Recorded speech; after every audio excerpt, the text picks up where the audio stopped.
Ladies and gentlemen, good morning. My name is Justin Jones. I'll be your MC for the opening ceremony. The Minister for Defence is delayed this morning by his flight, so we'll just be amending the starting times slightly. Our plan is to bring the VIPs on stage at 9:10. Could I ask that you use the opportunity now to physically check that your mobile phone is switched to silent?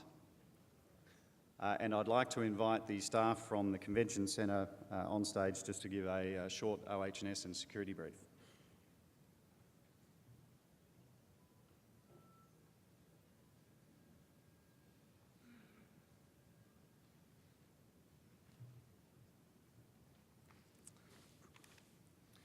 Ladies and gentlemen, good morning. My name is Eddie Iddick from the Sydney Convention Exposition Centre Security Department. We'd like you to please pay attention to this short but important announcement concerning the Centre's emergency and evacuation procedures. Pacific 2012 organisers and the Convention Centre security and the team here at the Convention Centre are dedicated to your safety and would like you to please pay attention to this announcement. The following evacuation plan has been developed for use in the event of an emergency should it be required. In the event of an emergency, you will hear one alarm. And the alarm sounds like this.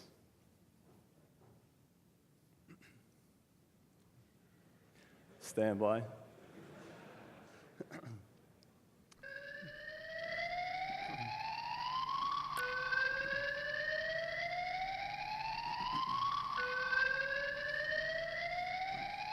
Thank you.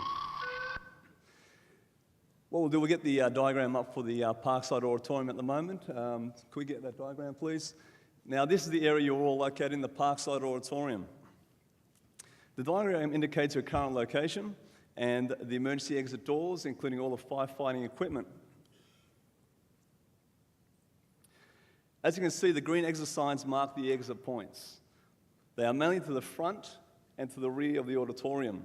If there is an evacuation, please utilise these exits and proceed to the nearest assembly point. And in the event of evacuation, you can assemble on the pavers outside the Convention Centre between the IMAX Theatre and Tumbalong Park. Please stay there and the Centre will attend to your needs and we will give you further directions. Thank you for your attention for this great short spiel, but have a great time and I hope you enjoyed time at the Centre. Thank you.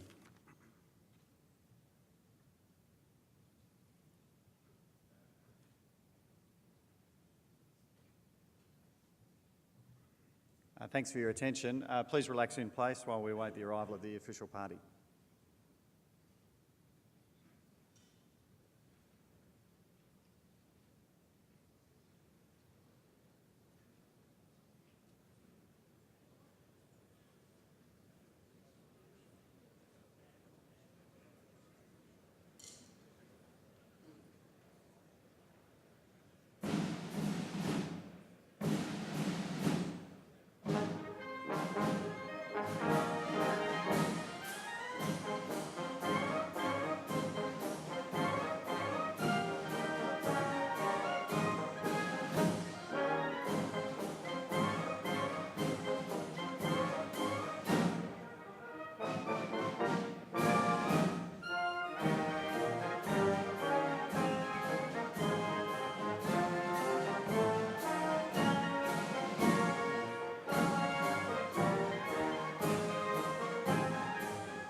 of beauty, rich and rare.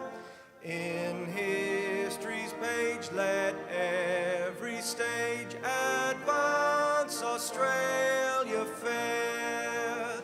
In joyful strains, then let us sing, advance Australia fair.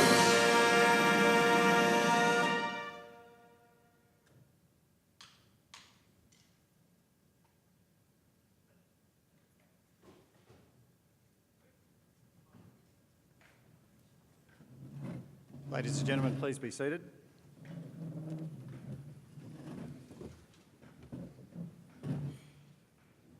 I'd like to introduce the members of the official party for this morning's welcome. The Chairman of Maritime Australia Limited, Vice Admiral Chris Ritchie, AO RANR. The Chairman of the International Maritime Conference Organising Committee, Mr John Jeremy. The Deputy Premier of New South Wales, the Honourable Andrew Stoner, MLA. Chief of Navy, Vice Admiral Ray Griggs, AM CSC RAN, and will be joined shortly by the Minister of Defence, the Honourable Stephen Smith MP. I'd now like to invite to the podium the Chairman of Maritime Australia Limited, Vice Admiral Chris Ritchie.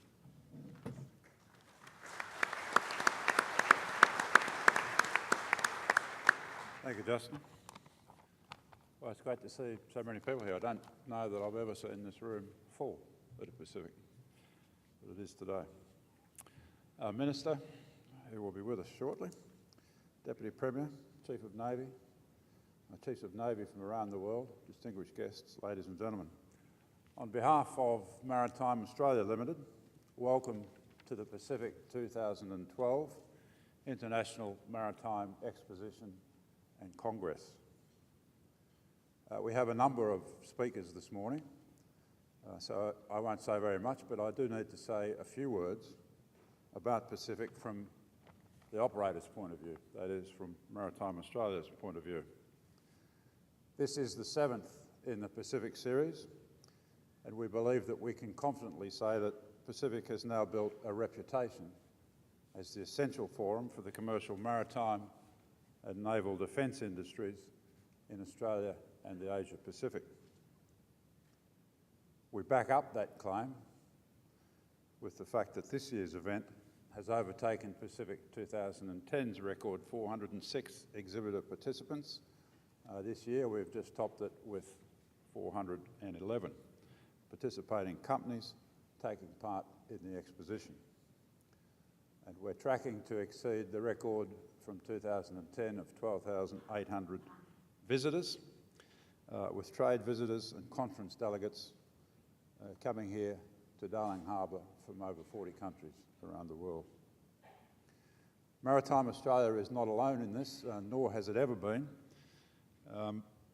We gratefully acknowledge the ongoing support of those who help us achieve these sorts of figures.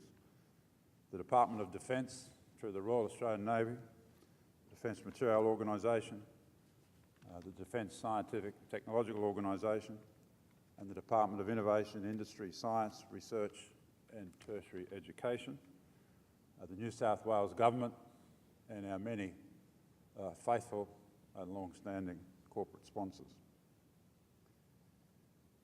The backbone of this week is the Exposition, the RAN Sea Power Conference, and the International Maritime Conference. But we also have a program of an additional 14 specialist supporting conferences, forum, seminars, workshops for industry professionals covering maritime logistics, unmanned systems, sustainable maritime fuels, amphibious warfare, platform sustainment, maritime emergencies, and the sea and the environment. I could almost not think of anything we could add to that. So there should be plenty there to interest everybody who's here. Why do we do all this? Maritime Australia is a not-for-profit organisation which has as a mission the promotion of the development of the national industrial, manufacturing and IT capabilities which underpin the maritime sector and our national defence. At this time in our history, I strongly believe, that it's extremely important that we emphasise the capability of the maritime industry in this country. We're in danger of losing it if we do not. Through events like Pacific 2012, Maritime Australia Limited provides a forum for the exchange of ideas and a platform for commercial engagement and business networking. Those outcomes are not achieved, as I said before, by us alone. We welcome our colleagues, our associates, our friends, and our partners from around the world. A sincere thank you for being with us. Welcome once again to Pacific 2012. And it's now my great pleasure to hand over to Mr. John Germany, the Chairman of the Organising Committee of the International Maritime Conference. Thank you.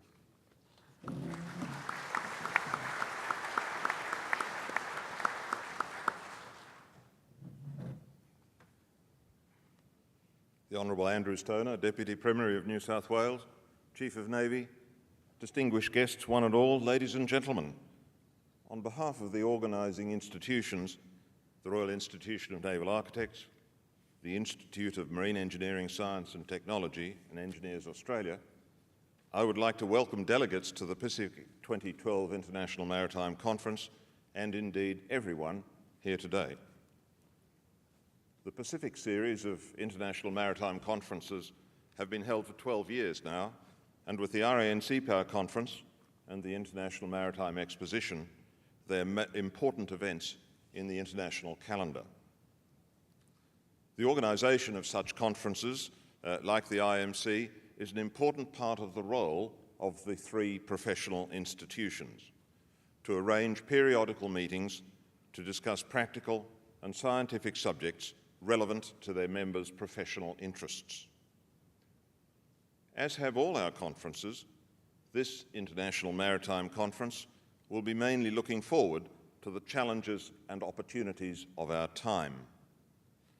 We'll be considering a very wide range of subjects, including maritime research, hydrodynamics, ship and submarine design, ship safety, shipbuilding and sustainment, marine engineering, and modern materials and fuels.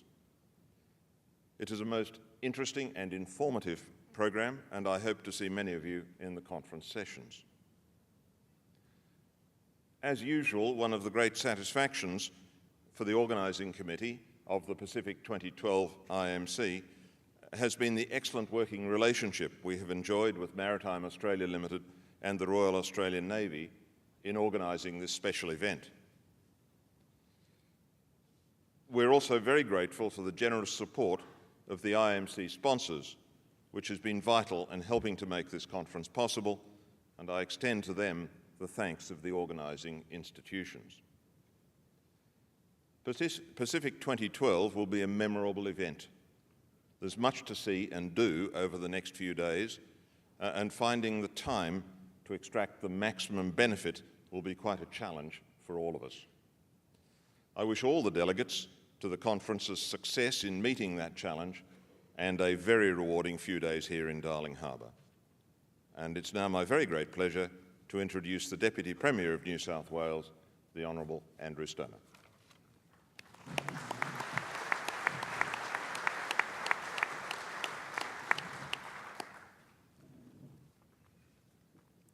Distinguished guests, including Vice Admiral Ray Griggs, Chief of the Royal Australian Navy, my colleague Tim Owen, the member for Newcastle, visiting heads of navies from overseas, distinguished international and interstate visitors, ladies and gentlemen.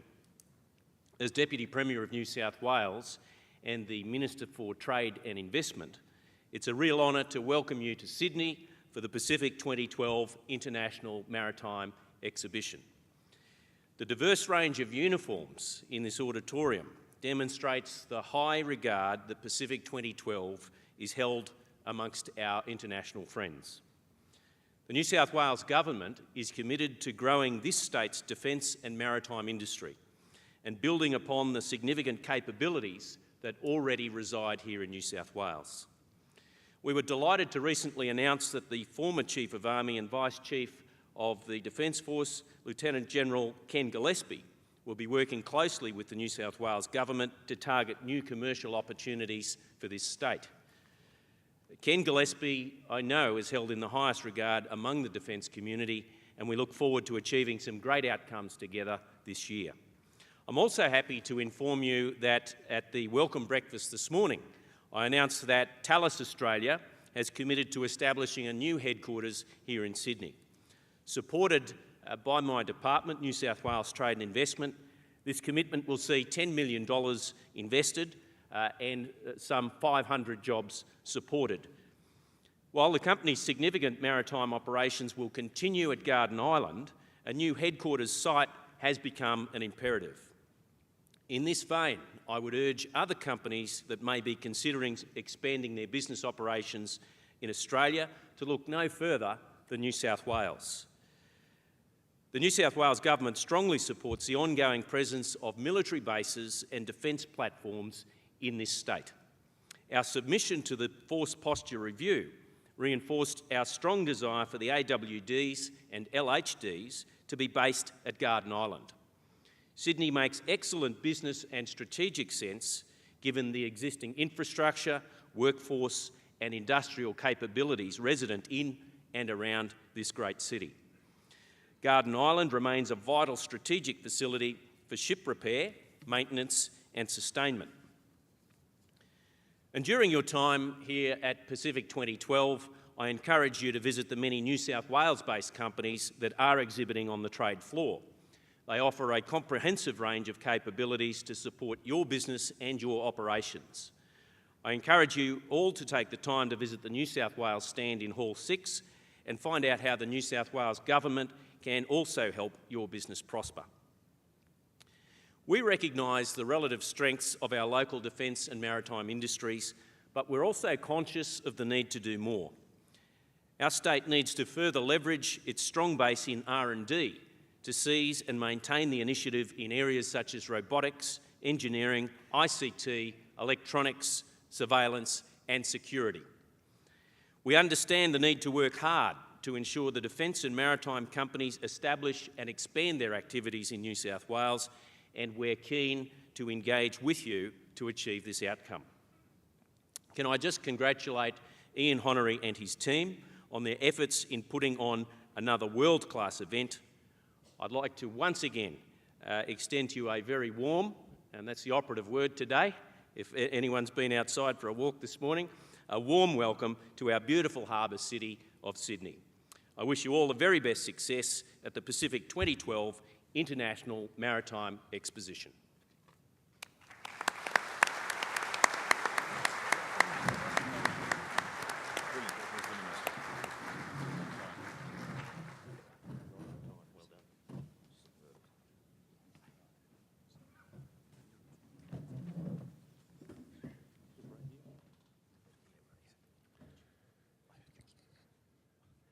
Minister, Mr Deputy Premier, Admiral Ritchie, Mr Jeremy, fellow former and current Chiefs of Defence, Navies and Army, fellow mariners, other distinguished guests, ladies and gentlemen. It is my privilege as the Chief of Navy to welcome you to the Royal Australian Navy Sea Power Conference 2012, which will again be held as part of the biennial Pacific Maritime Congress and Exposition. The conference, the Sea Power Conference, was originally started by the Australian Naval Institute. It was taken over and has been run by the Navy for many years now. It is a very important event on the naval calendar. The synergy of the three events being held together helps us attract a very large number of overseas delegations, a significant number of Chief of Navy counterparts, and very senior representatives from around 35 navies. This year we have had over 1,500 registrations for the Sea Power Conference. I think the previous record was around 1,000, so it's a significant increase in registrations, and I think it reflects the regard in which the conference is held. Around the conference, of course, are a large number of other activities that Admiral Ritchie has mentioned, and this allows us to maximise the value of the time that we invest here. The conference has for many years and continues today to attract some excellent speakers, leaders in their field, and I would like to thank them for making the journey, whether it be from Canberra or from London or anywhere in between, and for their continued support of this event. This year's conference will explore the broad theme of the naval contribution to national security and prosperity. which is aimed at informing how navies contribute on a daily basis to the defence and well-being of their nation and its interests. You will hear speakers who will present a range of perspectives in a creative and stimulating way to generate greater discussion of how navies preserve good order at sea and ensure the economic prosperity and security of the nation by the protection of seaborne trade, the management and conservation of ocean resources, the protection and enforcement of maritime sovereignty, and the conduct of oceanic scientific research. The conference program has been designed to permit all delegates to visit the many industry displays in the exposition itself and to conduct informal professional discussions with exhibitors and fellow delegates. Registration to the conference, of course, includes free access to the exposition and access to all presentations of the International Maritime Conference. The conference proceedings will be published and distributed after the event. I strongly support this most prestigious and comprehensive international maritime event and invite you to make the most of the outstanding program over the next 3 days. But I'd now like to welcome our Minister of Defence, the Honourable Stephen Smith, to make some remarks and to formally open Pacific 2012 Maritime Congress and Exposition.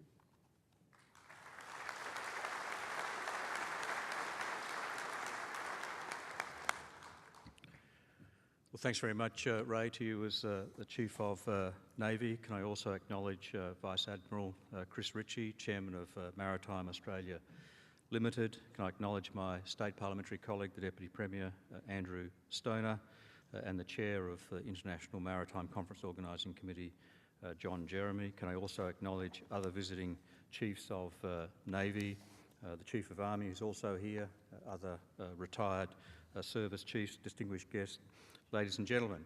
Well, firstly, I must apologise for being late. I was in the bleachers and heard Andrew's speech.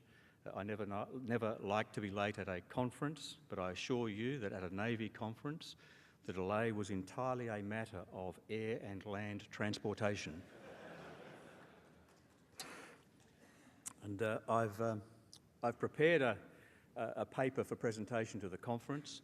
It's a very lengthy paper, and I'm not proposing to read that to you. That would be unconscionable and close to torture.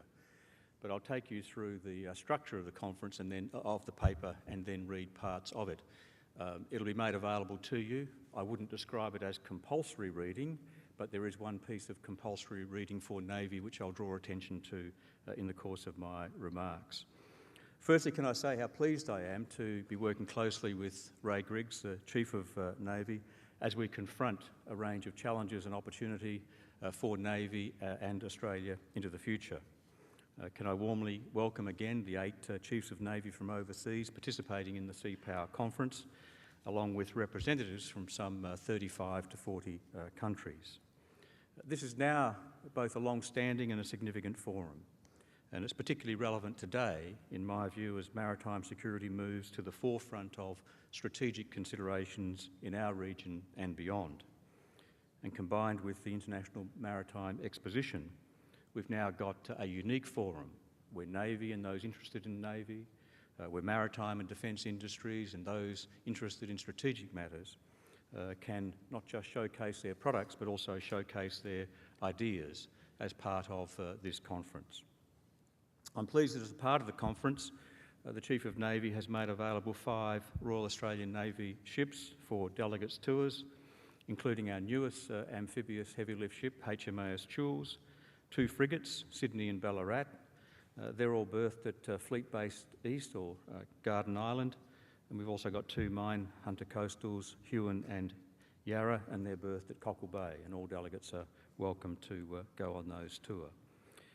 The conference theme, Naval Contribution to National Prosperity and Security, is deeply relevant to our region's circumstances as strategic and political, economic, military and maritime weight shifts to the Asia-Pacific region and to the Indian Ocean rim. Your deliberations will be significant to not just the Australian Navy but other navies, as around the world that discussion will complement the ongoing dialogue that we see on maritime security and maritime issues, including the Western Pacific Navy Symposium, the Indian Ocean Navy Symposium and the ASEAN Defence Ministers meeting expert maritime group, which Australia co-chairs with Malaysia. The next portion of my paper deals with essentially the rise of the Asia-Pacific and the rise of the Indian Ocean Rim, with the world moving to our part of the world, the rise of China, the rise of India, the rise of the ASEAN economies combined, the ongoing significant influence of Japan and the Republic of Korea, and the ongoing significance of the United States. It's more than just the rise of China. I continue to emphasise the rise of India and the Indian Ocean Rim, and that is underlined in the paper. I won't bore you with the detail of that, it's there for you to read. But I have made the point in the past that the Asia-Pacific is home to 4 of the world's major powers and 5 of the world's largest militaries: the United States, Russia, China, India and North Korea. It's also home, the Asia-Pacific, to some of the world's largest navies: the United States, China, Russia and India. And of course the United States presence is underpinned by United States Pacific Command, which comprises 1/5 of the total US military strength, includes 6 United States aircraft carrier strike groups, 2 Marine expeditionary forces and 185,000 naval and marine personnel. In the paper, I underlined the importance of maritime and territorial disputes and the importance of that they are resolved peacefully in accordance with international law, and the importance of sea lines of communication, not just to Australia as a great trading nation, but to our region and the world generally. My references to the Indian Ocean Rim underline the growing importance. The rise of India is underappreciated, as is the importance of the Indian Ocean Rim, already home to more than 2.5 billion people, almost 40% of the world's population, with some critical sea lines of communication: the Straits of Malacca, the Straits of Hormuz and the Suez Canal. As India rises, this will become even more significant. And that's why in the course of the last 4 years, this government has worked very hard to enhance our engagement with India. And on the military or Navy front, we're strong supporters of the Indian Ocean Naval Symposium, IONS, an initiative of the Indian Navy, and Australia will host the IONS conclaves of chiefs in Perth, our Indian Ocean capital, in 2014. I also make some remarks about my most recent visit to India, where I visited Western Naval Command in Mumbai just before Christmas. My first overseas trip this year was to the United Kingdom, to London, for the meeting of the Australia-United Kingdom Ministerial Consultations, OCMIN as it's called. We now do that annually. In 2010 in Sydney, 2011 in Sydney, 2011 in Sydney, 2012 in London, 2013 will be in Perth, again reflecting the importance of the Indian Ocean to Australia and to the rest of the world.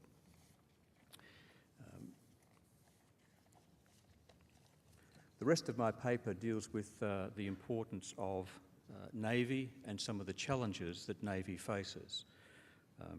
This is, in my view, an historic time for the Royal Australian Navy. In the coming years, we will see Australia's Navy reach a level of capability never previously contemplated.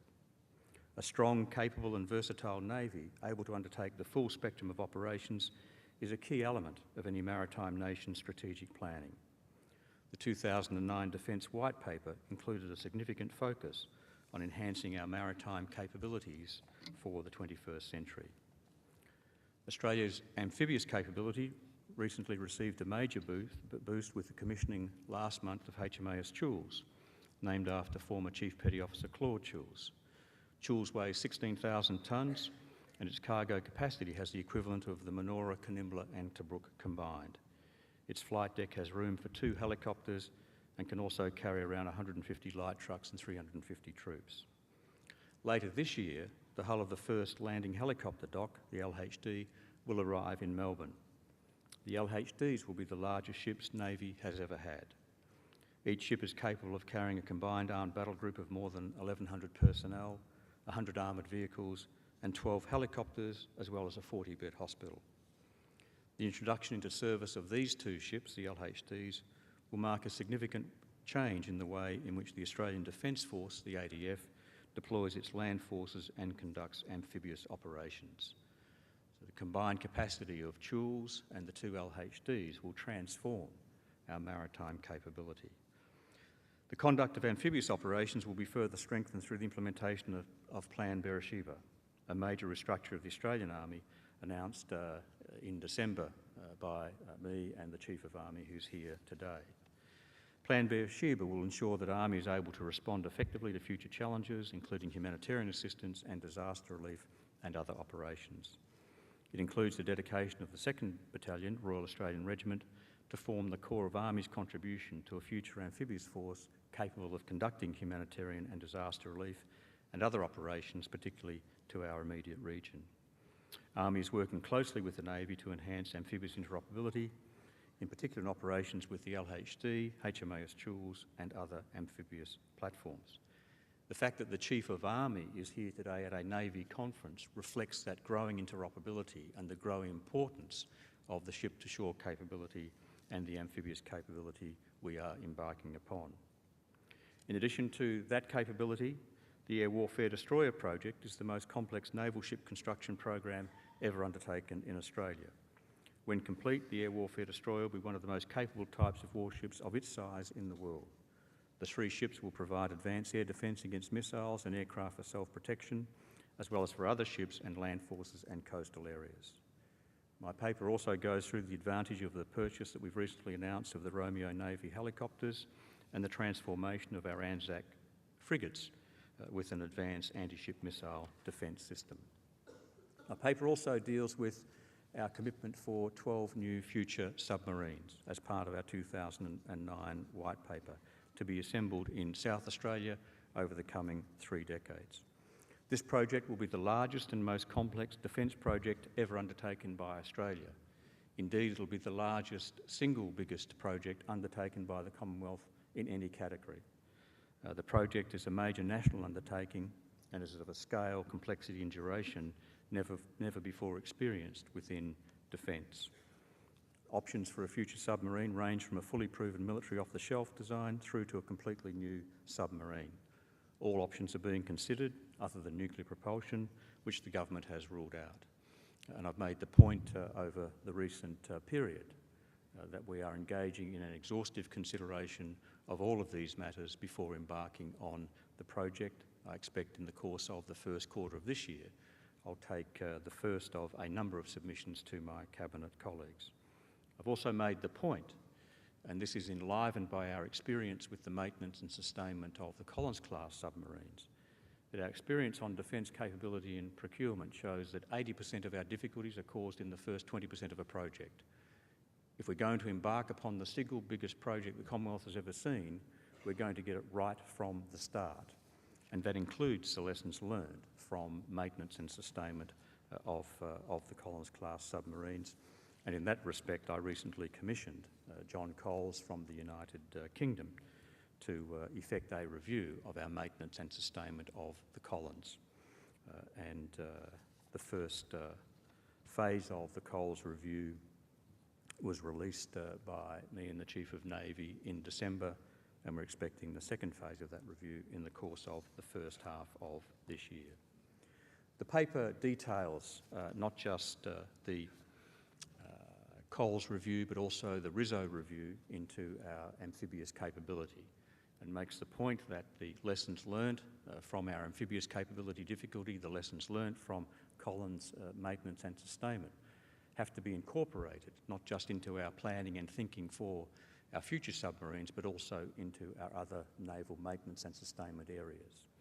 One of the big mistake of Collins was not to understand from the outset the size and the enormous resource allocation required for maintenance and sustainment over a number of decades.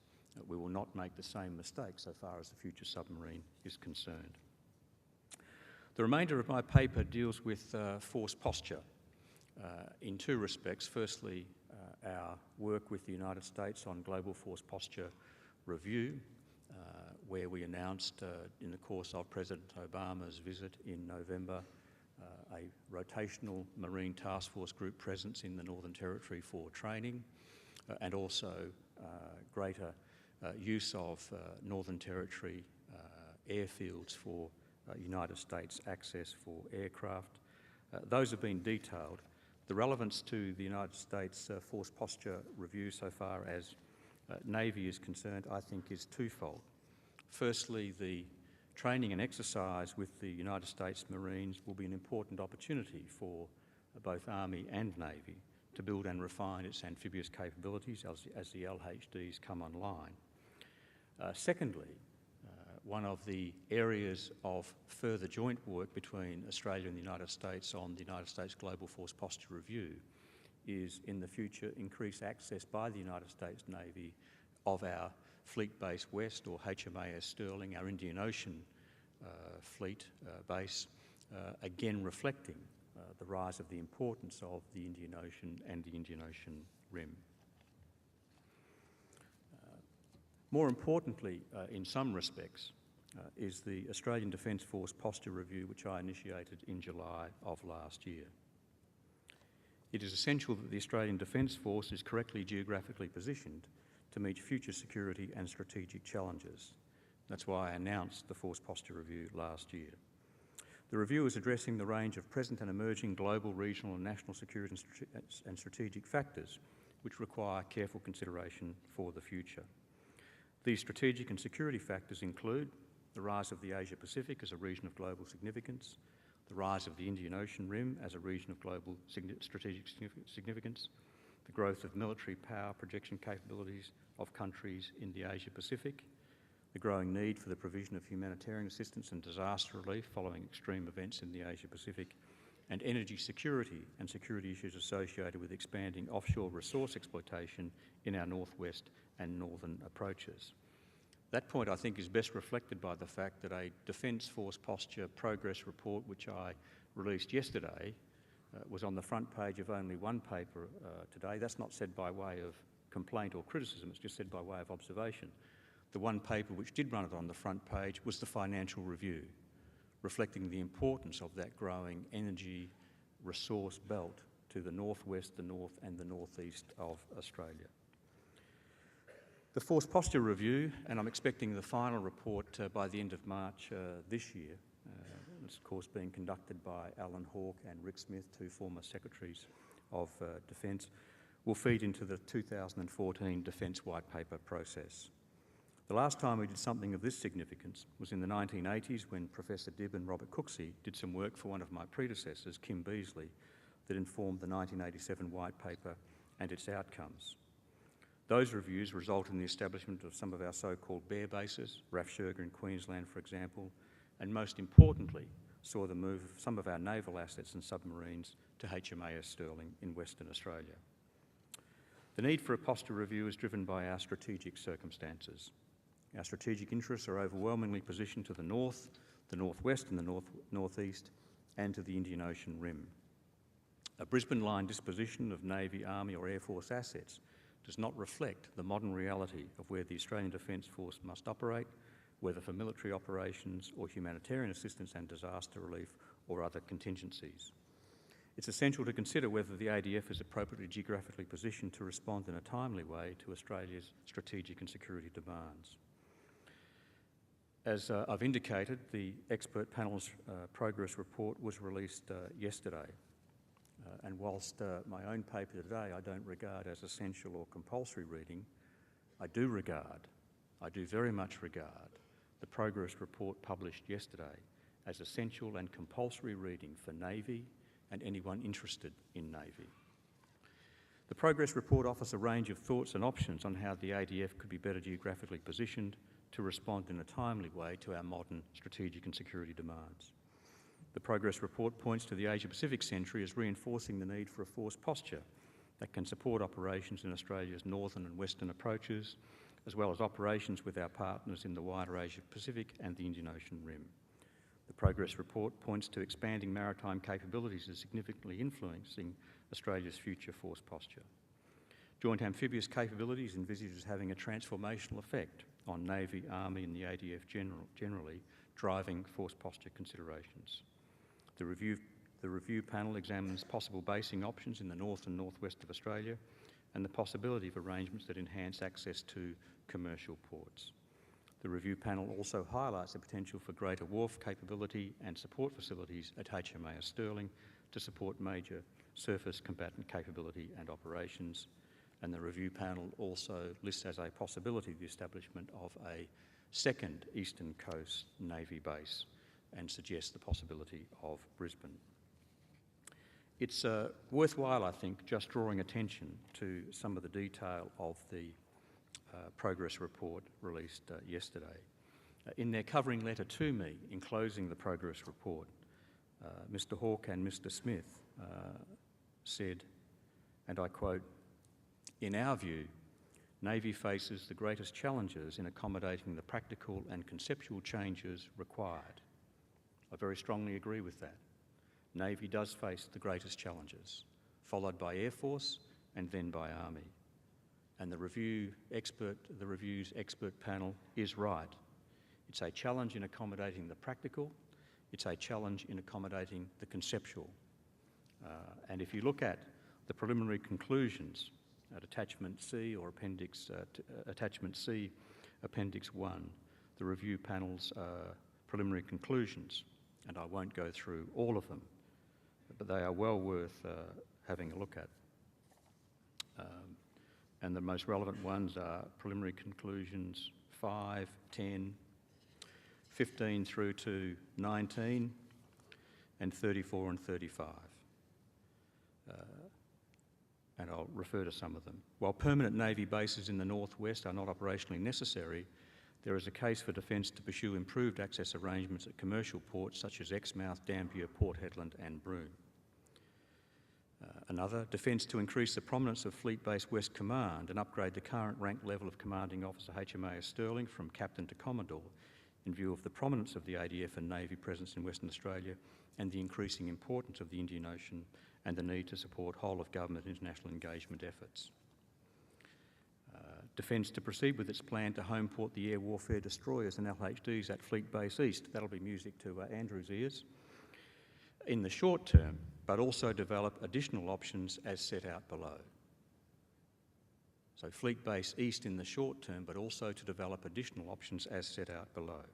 And those include options to expand wharf capacity and support facilities at Fleet Base West, refers to Fleet Base West to continue as the primary submarine home port, but also contemplates the possibility of another home port submarine base, including the possibility of Brisbane.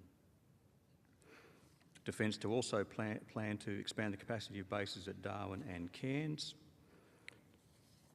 And on joint amphibious capability, plans for developing an amphibious mounting base capacity at Townsville are appropriate and on track, but Defence should develop an alternative amphibious mounting option for Darwin that includes facilities at East Arm Wharf. Defence to develop options to allow large amphibious ship to embark Army units based in Brisbane and, as a lesser priority, Adelaide, in addition to Townsville and Darwin. I haven't gone through them all, but just by going through that list underlines what I regard is the important message by the review panel to Navy that Navy faces the greatest challenges in this area, both in a practical sense and in a conceptual sense. More broadly, the review is also examining logistics support requirements, training areas for large-scale and joint training exercises, demographic and economic factors, public communication strategies and engagement with industry, particularly the minerals and petroleum resources industry in Australia's north and northwest. The review's final report will be submitted to Government at the end of March this year. We will then closely examine the Force Posture Review, which will form part of the security and strategic considerations for the 2014 White Paper. A related independent review, also being undertaken by Alan Hawke, on this occasion without the assistance of Rick Smith, is examining the future use of the naval docks at Garden Island in Sydney by visiting cruise ship. This review is assessing whether there is scope to enhance cruise ship access to Garden Island without adversely impacting on its priority role of supporting Navy maritime operations.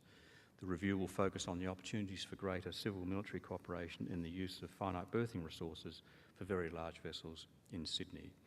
And I'm expecting to receive this review early next month. I think tomorrow's the 1st, so Alan may well be here. He'll probably tell me over a cup of tea whether it's tomorrow or some subsequent stage.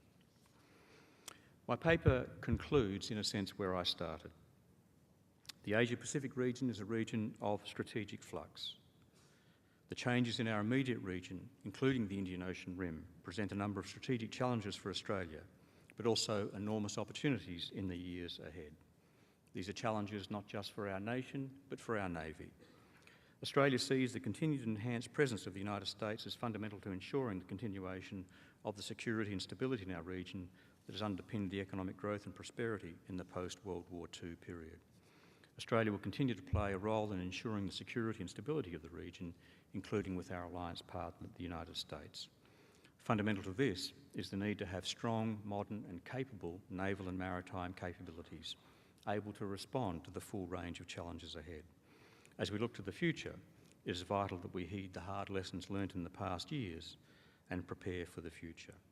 As we increasingly recognise the importance of maritime security, I wish you well in your discussions on the challenging issues facing not just the Australian Navy but other navies in the broader maritime community in the Asia-Pacific and Indian Ocean Rim. I've got great pleasure in officially opening your Sea Power Conference, and I wish you well with your deliberations and hope that you find your time in Sydney both productive and enjoyable. Thanks very much.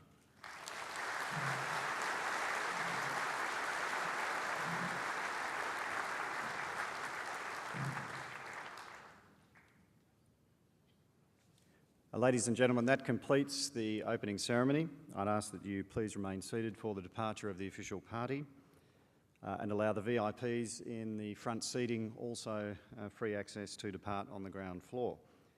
You now have some time to view the various exhibitors in the exhibition halls adjoining.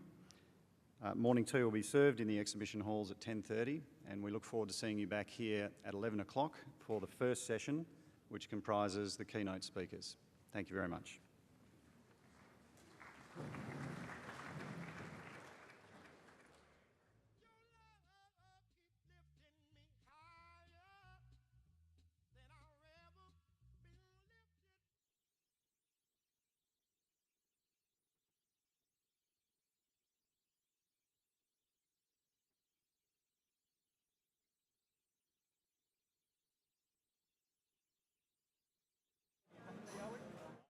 Talking, the scenes recall my minute movement and songs that fall.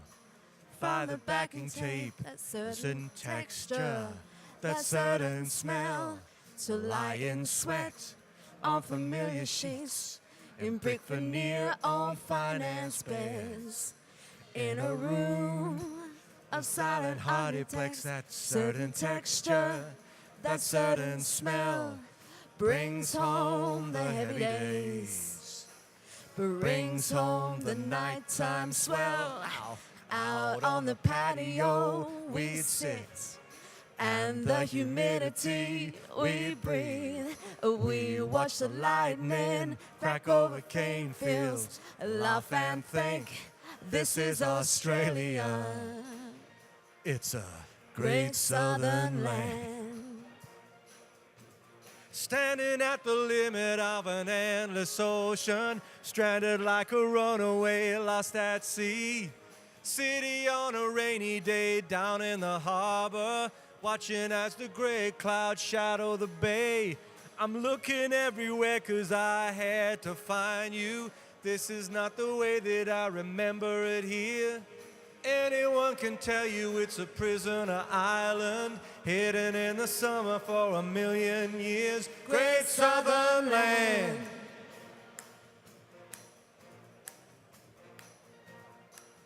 Great southern land.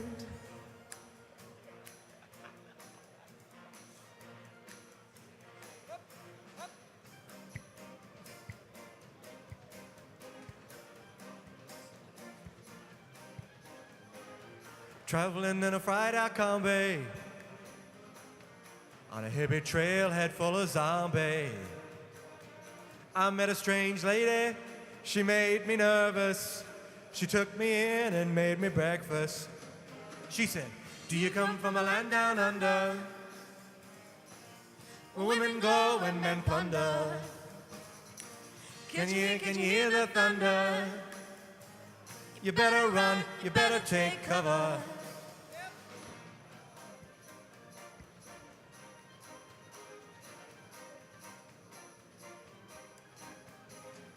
Fine man from a band in Brussels. He was 6'4" and full of muscles. I said, do you speak my language? He just smiled and gave me a Vegemite sandwich. And he said, do you come from a land down under, where bitters flow and men chunder?